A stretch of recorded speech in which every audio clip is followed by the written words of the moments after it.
फलस्तीन और इसराइल में लड़ाई का दूसरा दिन। हमास के हमलों में 350 इसराइली हलाक, 1800 से जायद जख्मी। हमास के मिलिट्री विंग की कार्रवाइयों से इसराइल बौखला गया।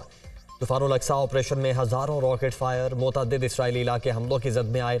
इसराइली जमीन, समंदर और फजा से हमले किए गए।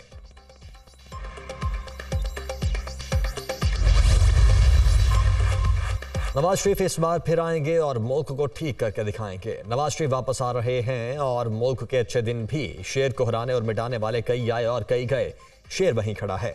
नवाज शरीफ के वोट पर डाका डालकर घड़ी चोर को हुकूमत दी गई। जिन्होंने खिदमत करनी थी वो गाली देते रहे और इल्जामात लगाते रहे। मरियम नवाज का ठोकर न्याज बेग में जलसे से खिताब।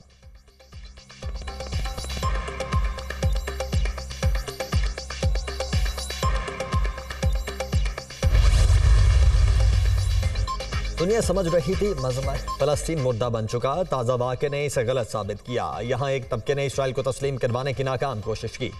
सरबराह JUI मौलाना फजलुर रहमान का बयान। आइंदा जुमे को मुल्क भर में यौम यकजहती फलस्तीन मनाने का ऐलान।